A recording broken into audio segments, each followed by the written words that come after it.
Good morning மக்களே. Time கரெக்டாக எவ்வளோன்னு கேட்டிங்கன்னா 5:15 ஆச்சு. சென்னை அதுக்குள்ளேயே வெடிஞ்சிருச்சு பாருங்களா, ஃபுல்லாகவே வெடிஞ்சிருச்சு மக்களே. டைம் எவ்வளோன்னு கேட்டிங்கன்னா மணி 5:20 தான் ஆச்சு. 5:20க்கே வெடிஞ்சிருச்சுங்க.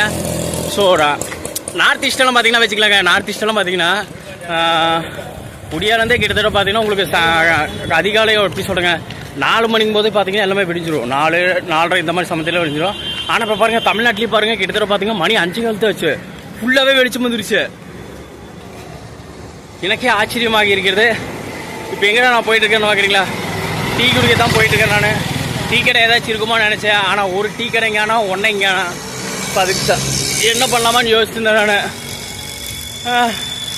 டீ ஒன்று சுருக்கணும் ஒன்று குடிச்சிட்டு அதுக்கப்புறம் என்ன பண்ணலாம் ஏது பண்ணலாங்கிறது எல்லாமே பார்க்கலாம்.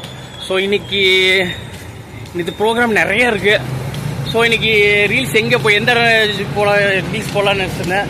ஸோ இடம் எனக்கு கன்ஃபார்மாக தெரிஞ்சிடுச்சு. எங்கேன்னு கேட்டிங்கன்னா விஜிபி போகலான்ட்டு ஒரு ஐடியா. விஜிபி உள்ளேலாம் போக முடியாது. விஜிபி உள்ளே போனால் 800 ரூபாய்க்கு மேலே ஒரு டிக்கெட்டு. ஸோ வெளியே நின்று அப்படியே நின்று ரீல்ஸ் போகிறதா ஐடியா. ஓகேங்களா, இன்றைக்கி விஜிபி போகிறதா ஐடியாங்க. அதுக்கப்புறம் முடிஞ்சால் தளபதியோட வீட்டுக்கு வேணால் போய் பார்ப்போம். பனையூர் இருக்குது, அது போய் பார்ப்போம். ஓகேங்களா. So I will try it. என்னால் எந்த அளவுக்கு முடியுதோ அந்த அளவுக்கு நான் வீடியோ எடுத்து பார்க்குறேன். நான் இப்போ எங்கே கிளம்பிட்டு இருக்கீங்களா, டீயை குடிக்க தான் போகலான்னு போயிட்டு இருக்கிறேன் நான். ஆனால் டீ கடை தான் ஒன்றை காணோம். டீயை குடிச்சிட்டு அதுக்கப்புறம் தான் பார்க்கணும்.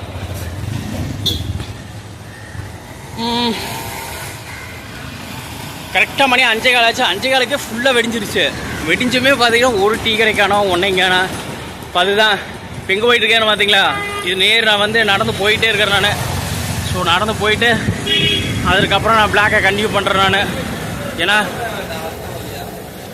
எப்படி சொல்கிறதுனே எனக்கு தெரில. ஸோ மறக்காம எனக்கு கமெண்ட் பண்ணி சொல்லுங்கள். சென்னையில் இருக்கிற டெக்னாலஜிக்குமே கோயம்புத்தூரில் இருக்கிற டெக்னாலஜி என்ன வித்தியாசங்கிறது எனக்கு கீழே மறக்காம எனக்கு கமெண்ட் பண்ணி சொல்லுங்கள். ஏன்னா சென்னையில் இருந்த அளவுக்கு டெக்னாலஜி பார்த்தீங்கன்னா கோயம்புத்தூர் இருக்குதா இல்லையாங்கிறது எனக்கு கீழே மறக்காம எனக்கு கமெண்ட் பண்ணி சொல்லுங்கள். ஸோ என் வீடியோ அதிகமாக சென்னையில் பார்க்குறீங்களா இல்லை நம்ம ஊர் கோயம்புத்தூரில் பார்க்குறீங்களாங்கிறது எனக்கு கீழே மறக்காம எனக்கு கமெண்ட் பண்ணி சொல்லுங்கள். நான் கிட்டத்தட்ட நடந்து வந்தாச்சு. எவ்வளோ தூரம் நடந்து வந்துட்டு இருந்திருக்கீங்களா நான். ஆனால் ஒரு டீ கடை தான் ஒன்றையும் காணோம். ஸோ அடுத்த கட்டமாக டீயை குடிச்சிட்டு அதுக்கப்புறம் தான் என்ன பண்ணலாங்கிறத யோசிக்க வேண்டும். ஆனால் நல்லாவே வெடிஞ்சிருச்சு மக்களே. இங்கே பாருங்கள், ஃபுல்லாகவே வெடிஞ்சு விட்டது. ஸோ ஆனால் டீ கடை தான் காணோம். வேறு என்ன சொல்ல நினச்சேன். இவ்வளோதான் மக்களே. வீடியோ எண்ட் பண்ணிக்கலாம்னு நினைக்கிறேன் நான். ஏன்னா உன்னை அடுத்தது எனக்கு நிறைய வேலைகள் இருக்குது. ஸோ உன்னை அடுத்து ரீல்ஸ் போடணும், இன்ஸ்டாவில் எடிட் பண்ணணும்.